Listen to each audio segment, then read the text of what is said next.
Es el amanecer del 5 de agosto de 1192. Frente a la costa de Jaffa, una flota pequeña de galeras cruzadas se mece sobre un mar de vidrio. En una de esas cubiertas, un hombre de 35 años tiembla de fiebre bajo una manta. No ha dormido, apenas puede ponerse en pie, y en las próximas horas va a saltar de esa cubierta al oleaje, con una cota de malla puesta, para atacar a un ejército varias veces más grande que el suyo. Ese hombre es Ricardo V de Inglaterra. Sus enemigos lo llaman Corazón de León. Al otro lado de la playa, más allá de las dunas, lo esperan los soldados del sultán más famoso del mundo islámico, Salah ad-Din. Miles de ellos, y acaban de tomar la ciudad de Jaffa. En el tiempo que ustedes tardan en preparar el desayuno de un domingo, la batalla más asombrosa de la Tercera Cruzada estará prácticamente decidida. Un rey enfermo, 80 caballeros, y una playa que va a quedar cubierta de muertos. ¿De verdad Ricardo Corazón de León destruyó a 7.000 hombres de Saladino en solo 18 minutos? Esa es la cifra que circula. Esa es la leyenda. Pero las crónicas medievales, las que se escribieron cuando los testigos aún vivían, cuentan algo distinto. Cuentan una historia más extraña, una historia donde el número 18 no aparece por ningún lado y donde lo que realmente ocurrió en esa playa es aún más impresionante que el mito. Y hay otra pregunta que las crónicas dejan flotando como una espina. ¿Por qué Saladino, el vencedor de Hatín, el hombre que había arrancado Jerusalén de manos cristianas 5 años antes, decidió retirarse? ¿Por qué un ejército enorme cedió ante un puñado de hombres exhaustos que apenas acababan de bajar de los barcos? La respuesta involucra ballestas, una decisión de un enfermo y un cálculo frío que cambiaría el mapa del Levante. Al final de este video van a entender exactamente qué pasó en esa playa, y por qué esta batalla, que casi nadie recuerda hoy, definió el final de la Tercera Cruzada. Si les fascinan las historias no contadas, de las batallas más decisivas de la historia, denle like a este video y suscríbanse. Hay mucho más contenido épico de guerra en camino. Ahora sí, déjenme llevarlos de regreso a Acre. 8 días antes del amanecer en Jaffa, cuando todo empezó. Ricardo tenía 35 años y hablaba francés. Ese detalle importa. El rey de Inglaterra apenas conocía Inglaterra. Había nacido en Oxford, sí, pero se había criado entre Aquitania y Normandía. Y su corte, sus canciones, sus rezos, todo era francés. Cuando gritaba órdenes en Jaffa, no lo hacía en la lengua de sus súbditos. Era un rey inglés que casi nunca pisaba su reino, y que ahora yacía enfermo de fiebre en una tienda de Acre, a 1800 kilómetros de casa. Frente a él, en algún lugar de las colinas del interior, estaba Salah ad-Din Yusuf ibn Ayyub, kurdo, nacido en Tikrit, 55 años, devoto hasta el ascetismo. Había construido su imperio desde Egipto hasta Siria. Había arrasado al ejército franco en Hatín 5 años antes, un día de verano en el que casi todos los reyes de Jerusalén murieron o fueron capturados. Ahora quería cerrar la última grieta en su mapa, el corredor costero cruzado. Y los hombres que Saladino traía con él no eran fantasmas. Muchos eran jinetes profesionales de Siria y de la Alta Mesopotamia, entrenados desde niños con el arco a caballo. Otros eran levas kurdas y egipcias, veteranos de años de marchas por caminos sin agua. Habían dormido con la arena entre los dientes durante semanas. Estaban orgullosos, cansados y hartos. Para ellos, Jaffa era una ciudad más en una guerra que parecía no terminar nunca. El 27 de julio de 1192, Saladino apareció frente a Jaffa. La guarnición cruzada era ridícula. Unos cuantos cientos de hombres, mal comidos, agotados de meses de guarnición. Las torres de asedio ayubíes derribaron las puertas. Los soldados de Saladino entraron por las brechas. La ciudad se llenó de gritos en 2 lenguas. Los defensores retrocedieron hacia la ciudadela junto al mar, y ahí se atrincheraron, mientras los sarracenos plantaban sus estandartes en los muros. En cuestión de días, Jaffa iba a caer del todo. Un mensajero llegó a Acre a caballo, medio muerto, con las noticias. Jaffa estaba perdida. La guarnición no aguantaría otra semana, y Ricardo en su tienda escuchó todo eso mientras la fiebre le hacía castañetear los dientes. Si Jaffa caía, se acababa el corredor costero. Se acababa cualquier esperanza de marchar sobre Jerusalén. Se acababa la cruzada. Sus médicos le pidieron que se quedara en cama. Sus consejeros le pidieron que enviara a otro. Ricardo se los quedó mirando desde debajo de la manta, y tomó una decisión que nadie esperaba. Lo que Ricardo tenía a mano en Acre era esto: unos 80 caballeros disponibles para embarcar de inmediato. Alrededor de 2.000 soldados de infantería en condiciones de moverse. Un puñado de ballesteros profesionales, muchos de ellos genoveses. Mercenarios que cobraban en oro y que sabían perfectamente lo que valía cada disparo. Y una flotilla de galeras y naves menores atadas al puerto de Acre. Eso era todo. No era un ejército de rescate, era casi una banda de asalto. Y con eso pretendía romper el sitio de un ejército varias veces mayor. Del otro lado las cifras son más resbaladizas. Los cronistas árabes no dieron un número exacto. La historiografía moderna suele hablar de unos 7.000 hombres alrededor de Jaffa. Es una cifra sintetizada, no un conteo medieval. Lo importante es la proporción.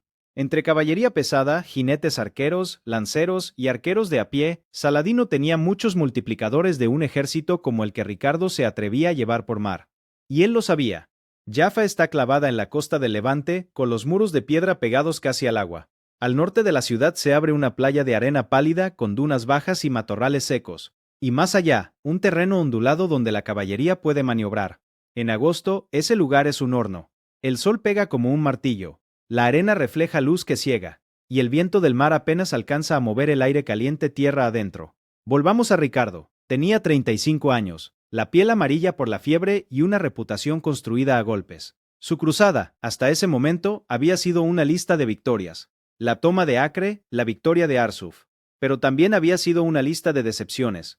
Jerusalén, la ciudad que había venido a rescatar, seguía en manos de Saladino. Y él ya sabía, en el fondo, que probablemente nunca iba a entrar en ella. Y aún así, todavía no había perdido.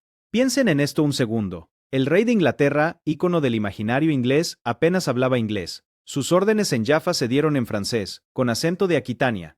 Los caballeros a su alrededor lo entendían. Los pescadores de la costa palestina que lo vieron desembarcar no. Es una imagen extraña. Un rey extranjero peleando en una tierra extranjera contra un ejército extranjero por una causa que ya sabía perdida. Y Saladino, al otro lado, era todo lo que Ricardo no era. Mayor, más quieto, más devoto. No lideraba desde el frente con un hacha. Lideraba desde una tienda, escuchando a sus emires, calculando pérdidas. Sus cronistas lo describen como un hombre que odiaba desperdiciar vidas, que prefería una ciudad rendida a una ciudad quemada. Ese temperamento va a ser decisivo en los próximos días. Recuerden ese detalle. En la tienda de Acre, Ricardo escuchó al mensajero hasta el final. Después llamó a sus capitanes. Un cronista de la época lo cuenta así, y vale la pena escuchar sus palabras casi exactas. Cuando el rey oyó que Jaffa había caído, y que los cristianos dentro estaban sumamente afligidos, aunque estaba gravemente enfermo, se levantó de su lecho, y, llamando a sus hombres, dijo que iría a socorrerlos, confiando más en la misericordia de Dios que en su propia fuerza. Esa es la voz de un hombre que ya había decidido. Y aquí llega el momento en que un ser humano decide, con plena conciencia, arriesgar su vida. Los médicos le dijeron a Ricardo que no podía embarcarse en ese estado, que iba a morir en el mar o en la playa. Sus consejeros le enumeraron las alternativas racionales: esperar refuerzos, mandar a otro noble al frente, negociar con Saladino desde Acre. Y Ricardo, que era muchas cosas pero no un idiota, entendía perfectamente los argumentos. Sabía que la marcha por tierra era más segura. Sabía que su enfermedad era grave. Sabía que 80 caballeros contra un ejército era una locura matemática. Y aún así, ordenó preparar los barcos. Si esto ocurrió exactamente así o no, los historiadores llevan siglos discutiéndolo. Pero la verdad emocional del momento está fuera de duda. Un rey enfermo, en la penumbra de una tienda, escogiendo la muerte casi segura sobre la vergüenza cierta. Los cronistas de ambos bandos coinciden en una cosa: nadie esperaba que se levantara. Ricardo se puso de pie. Le costó. Se apoyó en la mesa. Ordenó cargar las galeras esa misma tarde. Ordenó que los ballesteros genoveses embarcaran primero, con todos los cerrojos y todas las flechas que hubiera en Acre. Y cuando alguien le preguntó cuántos hombres pensaba llevar, respondió con el número que tenía: 80 caballeros. 2.000 infantes. Un rey enfermo. Iban a hacer el viaje esa noche. La flotilla salió de Acre entre el atardecer y la noche. Galeras cruzadas, con los remos golpeando el agua en cadencia, cortando hacia el sur por una costa que Ricardo conocía de memoria. La distancia por mar hasta Jaffa era de unos 80 kilómetros. Un día de navegación con viento favorable. Y esa noche, el viento fue favorable. En una de las galeras principales, tapado con una manta, Ricardo tiritaba. Los cronistas escriben que rezaba, otros escriben que dormía. Nadie sabe con certeza qué hacía un hombre así, solo con la fiebre a la mitad del mar. Al amanecer del 5 de agosto de 1192, las velas se recortaron contra el cielo pálido. La costa de Jaffa empezó a dibujarse en el horizonte. Los muros de piedra beige de la ciudad, las torres cuadradas, y al norte, esa franja larga de playa donde iban a desembarcar. Sobre los muros ondeaban estandartes que no eran cristianos. Ricardo salió a cubierta, se apoyó en la borda. Miró. Lo que ustedes tardarían en cruzar en auto la distancia entre dos ciudades vecinas, Ricardo lo hizo en una galera de madera con el cuerpo ardiendo por dentro. 80 kilómetros de costa. 12 horas de mar. Y al final de esas 12 horas lo esperaban Sin saberlo todavía miles de hombres armados. Los soldados de Saladino que estaban dentro de Jaffa no esperaban esto. Habían tomado la ciudad, habían destrozado los portones, habían visto a los pocos defensores retirarse a la ciudadela junto al puerto. Estaban saqueando, descansando, contando prisioneros. La mayoría no miraba al mar. Los que sí miraron, al principio pensaron que las galeras eran de refuerzo propio. Después vieron las cruces en las velas. Después vieron el estandarte real de Inglaterra. Y empezaron a gritar. Ricardo no esperó a que la playa estuviera despejada. No esperó a que se organizara la infantería. Ordenó saltar. Los primeros caballeros bajaron con las galeras aún acercándose al oleaje, chapoteando en el agua hasta la cintura, con las cotas de malla goteando sal. Los escuderos les pasaban las lanzas y los escudos desde arriba. Los ballesteros genoveses saltaron con sus armas envueltas en cuero para protegerlas del agua. La arena bajo las botas cedía. Los cascos se hundían. Y todo eso ocurrió en cuestión de minutos. Mientras tanto, dentro de la ciudad una anciana franca, tal vez tabernera, tal vez viuda de un soldado muerto meses antes, escuchaba los gritos que subían desde el mar. Se había pasado 2 días escondida en un sótano, con vecinos, con niños, sin comida. Había oído a los soldados de Saladino registrar las casas de arriba. Había oído romperse las puertas. Había esperado, en la oscuridad húmeda, a que la mataran, y de repente, los gritos cambiaron. Ya no eran los saqueadores. Alguien gritaba en francés. Alguien gritaba el nombre del rey. Fíjense un momento en las manos de uno de esos ballesteros genoveses. Callosas por la manivela del arma, curtidas por meses de sol. Aprietan la cuerda con la palma abierta, tensan el arco de acero, encajan la flecha. El hombre no piensa en Cristo ni en Jerusalén, ni en la historia con mayúscula. Piensa en respirar, en apuntar bajo, en no fallar el primer tiro. De ese primer tiro depende que él vuelva a Italia. Los primeros destacamentos ayubíes que vieron el desembarco no eran una fuerza coordinada. Eran patrullas dispersas, jinetes que estaban vigilando la playa desde las dunas. Reaccionaron como los soldados profesionales reaccionan siempre. Cargaron. Bajaron por las dunas con los sables desenvainados, gritando, intentando aplastar a los cruzados antes de que terminaran de bajar de los barcos. Los ballesteros aún no habían formado línea. Los caballeros estaban montando. La primera media hora de la batalla de Jaffa fue una serie de escaramuzas caóticas, sanguinarias, personales. Un cronista franco lo describió con una precisión que todavía sirve para entender lo que pasó. El rey formó a sus hombres en la orilla y ordenó que los ballesteros fueran delante, y los caballeros detrás. Los turcos vinieron en gran número, pero los virotes de las ballestas los golpearon, y los caballeros, cargando, los derribaron. Guarden esa imagen, porque esa formación, decidida en cuestión de minutos por un enfermo febril, es la razón por la que la próxima hora salió como salió. Ricardo, ahora en tierra, empezó a gritar órdenes en francés. Los ballesteros que ya habían llegado a la arena se pusieron al frente, en 2 líneas escalonadas. Detrás de ellos, los caballeros formaron un bloque compacto, hombros contra hombro, lanzas hacia adelante. En los flancos, la infantería con escudos armaba muros. Todo esto en menos de 1 hora. Un ejército improvisado, con el mar a la espalda como única vía de escape, esperaba la primera carga masiva del ejército de Saladino. Y esa carga venía. Los emires ayubíes de las inmediaciones habían mandado mensajeros al grueso del ejército. Los cuernos empezaron a sonar más allá de las dunas. La caballería pesada de Saladino, esos jinetes con cotas ligeras y sables curvos, esos hombres que habían destrozado ejércitos enteros en Hattin 5 años antes, se estaba reagrupando. En cuestión de minutos iban a lanzarse por cientos contra la línea de la playa. Ricardo se ajustó el yelmo, apretó el mango del hacha danesa que llevaba al costado, y esperó. Desde la línea de arena, lo que Ricardo vio venir era un espectáculo. La caballería ayubí bajaba en un arco amplio, desplegándose para envolver la playa. En la primera oleada, cientos de jinetes. Detrás, más. Detrás, más todavía. Los estandartes negros y verdes ondeaban entre polvo. Los caballos, más ligeros que los de los francos, se movían por la arena con una facilidad que a los cruzados les daba envidia y miedo. Y Ricardo, mirando eso, tenía a su disposición 80 caballeros. 80. Contra lo que las crónicas describen como un mar. Y aquí Ricardo hizo algo que iba en contra del instinto normal de un rey. No cargó primero, no lanzó a sus caballeros a la carrera, los frenó, los puso detrás. Delante en 2 líneas, ordenó a los ballesteros, genoveses en su mayoría, hombres de manos duras. Delante de ellos, escuderos con escudos altos arrodillados.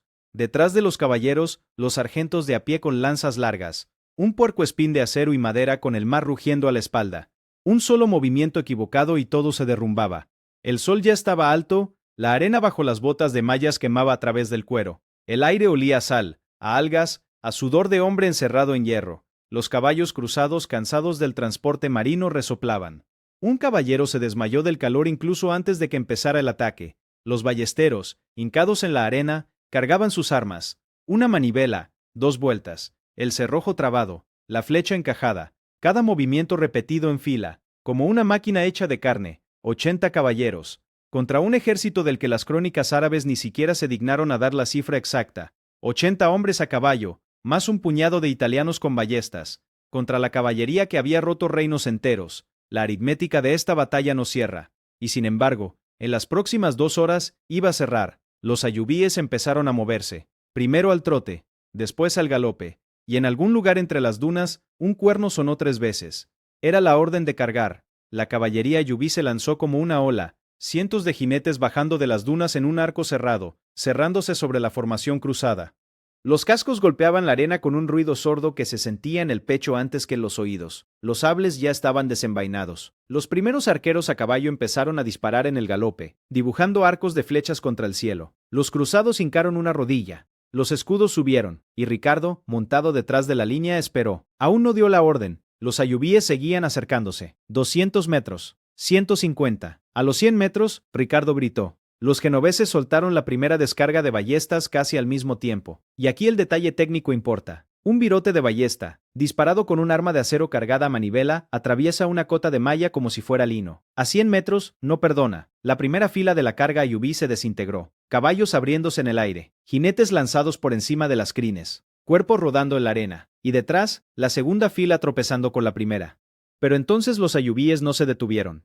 Eso hay que decirlo. Estos hombres eran veteranos. Los que sobrevivieron a la primera descarga se abrieron y siguieron cabalgando, esquivando cuerpos, gritando. Y detrás llegaba una segunda oleada. Y después una tercera. La ballesta es un arma poderosa pero lenta. Cada disparo toma casi un minuto en recargar. Entre descarga y descarga, los ayubíes ganaban terreno. Cuando llegaron a 50 metros, los ballesteros dispararon otra vez. Otra ola caída, y otra. En los videos populares circula la cifra. Ricardo destruyó a 7.000 hombres en 18 minutos. Ese número, 18, no aparece en ningún cronista medieval. Ni en árabe, ni en latín, ni en francés. Es una invención moderna. Una compresión dramática. La verdad, según las crónicas, es distinta, y en cierto modo más impresionante. El choque decisivo, la parte que rompió el ataque ayubí, duró probablemente menos de 1 hora. Pero no fueron 18 minutos. Fueron hombres reales, muriendo lentamente, durante mucho más tiempo del que la leyenda quiere recordar. En algún punto de esas descargas, los ayubíes hicieron algo que casi funciona. Se dividieron.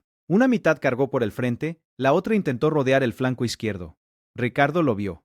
Movió un puñado de caballeros a ese flanco, con lanzas hacia afuera. Los ayubíes que llegaron al flanco se estrellaron contra ese muro y quedaron atrapados entre las ballestas y las lanzas. Ahí murió el primer emir importante del día. Se lo tragó la arena. Nadie recordó su nombre. Los cronistas árabes lo dieron por muerto sin más ceremonia. Y aquí es donde el cronista Franco escribió la frase que resume la fase 2 mejor que cualquier reconstrucción moderna.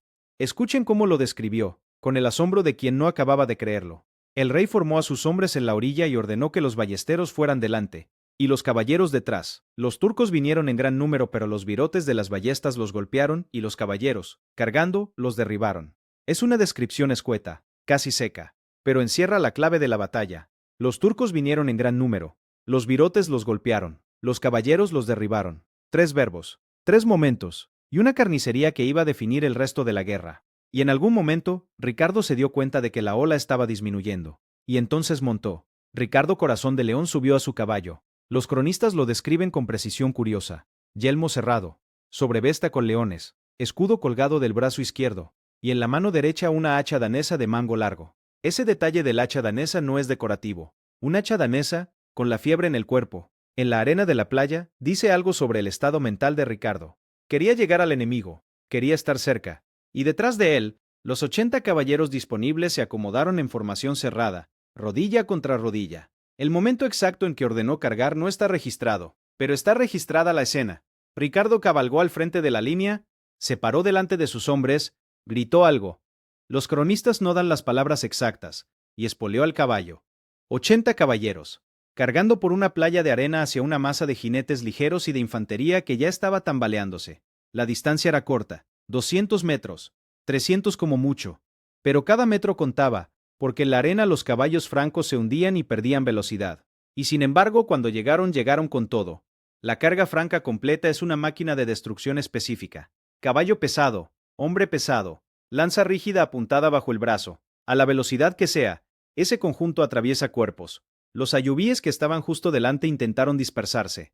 No pudieron. La primera fila cruzada barrió a los primeros jinetes ayubíes como quien rompe un cristal. Los que estaban detrás intentaron dar vuelta a sus caballos. Los caballos ayubíes, más ligeros y más rápidos, se resistían a girar en pánico. Y en la arena empezó la fase que las crónicas llaman, sin exagerar, la matanza.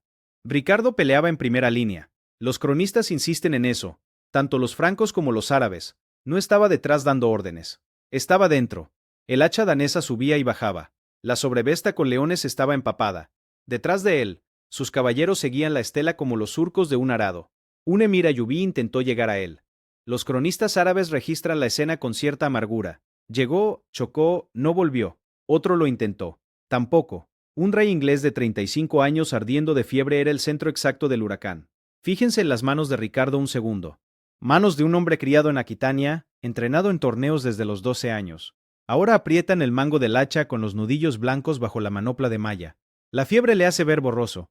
Un caballero franco cae a su izquierda, otro a su derecha. Y él sigue avanzando, casi solo, hacia un punto de la línea ayubí donde algo se está rompiendo. Y entonces, casi sin previo aviso, la línea ayubí cedió. No en un solo lugar, en varios al mismo tiempo. Primero un grupo de jinetes hizo girar sus caballos y salió al galope hacia las dunas. Después otro. Después una compañía entera de infantería tiró las lanzas al suelo y corrió. Cuando una carga franca golpea el punto adecuado de una línea, ese es el patrón. No todos huyen a la vez, pero cuando empiezan, ya no se detienen. La masa se desintegra. Los emires gritan órdenes. Nadie las escucha. Y Ricardo, empujando siempre hacia adelante, entra en el hueco que se abrió. Pero mientras esto ocurría en la playa, algo estaba pasando dentro de Jaffa. Los defensores originales, los pocos que aún resistían en la ciudadela, escucharon los gritos afuera, y decidieron que su momento había llegado. Dentro de la ciudad, la guarnición original, los pocos hombres que se habían atrincherado en la ciudadela junto al puerto, escucharon el rugido de la batalla en la playa. Vieron desde las torres a los soldados ayubíes que estaban dentro de Jaffa empezar a correr hacia los muros, y agarraron lo que tenían: espadas mal afiladas, ballestas descompuestas, cuchillos de cocina. Salieron. Y ese ataque desde dentro, por pequeño que fuera, hizo estragos. Los ayubíes que estaban en la ciudad, ya nerviosos por lo que oían afuera, ahora recibían dagas por la espalda en calles que creían suyas. Los emires ayubíes que aún dirigían la batalla vieron lo que ningún comandante quiere ver: dos frentes al mismo tiempo. La caballería franca empujando desde la playa, la guarnición cristiana atacando desde la ciudad, y en el medio, sus propios hombres empezando a mirar hacia atrás en lugar de hacia adelante. Un ejército mira hacia atrás cuando ya está roto, cuando cada soldado empieza a preguntarse por dónde va a huir.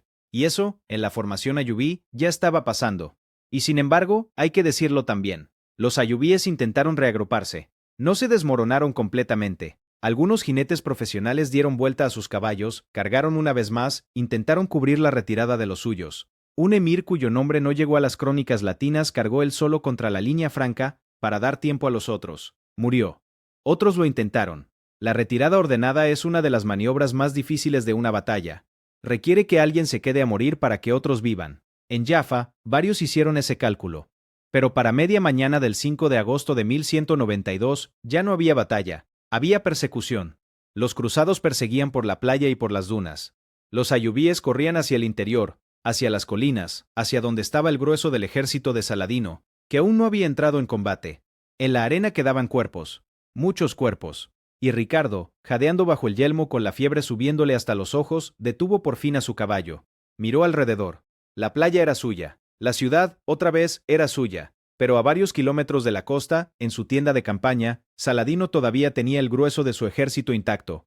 Podía volver esa misma noche con miles de hombres frescos. Podía triplicar la fuerza. Y en ese momento, sentado en su alfombra de campaña, tomó una decisión que iba a sorprender a todos. Antes de contar qué hizo Saladino, hay que detenerse en las cifras, porque son las cifras las que explican por qué. Un cronista franco resumió el saldo con brutal claridad. De los caballeros del rey solo 2 cayeron allí, y de sus soldados de a pie muchos, pero los sarracenos perdieron muchísimos más, y sus muertos yacían espesos sobre la arena. Los números que la Enciclopedia Británica registra, siglos después: 2 caballeros muertos de 80, alrededor de 700 muertos del lado ayubí, 700 hombres, en una playa, en una mañana, contra un rey enfermo y 80 jinetes, 700 muertos. En comparaciones más humanas, cabe una pequeña ciudad entera en ese número, cada uno con nombre, con madre, con caballo, con un pueblo en algún lugar de Egipto o de Siria esperándolo. Los cronistas árabes describen la playa como cubierta, los francos como espesa de muertos. La palabra que ambos usan en distintas lenguas es la misma, espesa, un adjetivo que pinta la imagen mejor que cualquier cifra. Y ahora cambien el ángulo un momento. Imaginen ver esa playa desde las dunas del interior. Un explorador ayubí, un muchacho tal vez, mira desde una cresta, y ve lo que queda, cuenta los muertos con la mirada, después cabalga hacia el sur, hacia la tienda del sultán, para llevar el número. Ese muchacho es el que le va a decir a Saladino cuántos hombres perdió, y va a tener que decirlo mirando al suelo. Cuando ese informe llegó a la tienda de Saladino, el sultán no explotó. Los cronistas árabes son enfáticos en esto. Ibn al-Athir, uno de los más importantes del periodo, lo describe así. Cuando el sultán supo que los francos habían llegado a Jaffa con su rey, temió que el asunto se prolongara y que sus soldados, cansados del asedio, sufrieran gran pérdida, y ordenó la retirada del ejército. Esa es la voz del sultán calculando fríamente. 700 hombres perdidos, 1000 más si insistía, y una ciudad que, quizás no valía tanto. Y así fue. Saladino ordenó la retirada. Sus fuerzas se replegaron hacia el interior, hacia Ramla, hacia posiciones más seguras. Y aquí se responde una de las preguntas que quedaron flotando al principio de este video. ¿Por qué el vencedor de Hattin, con miles de hombres frescos, cedió ante un puñado de exhaustos? Porque Saladino nunca fue un jugador de dados. Era un jugador de ajedrez. Y en el tablero de agosto de 1192, arriesgar el ejército por una ciudad significaba perder toda la guerra. Se retiró. Y ese cálculo salvó su imperio. Y la otra pregunta, ¿de verdad Ricardo destruyó a 7000 hombres en 18 minutos? No, ni por asomo. 700 muertos, no 7000. Y no en 18 minutos, en varias horas de combate, con ballestas cargadas a manivela, con cargas separadas, con persecución por las dunas.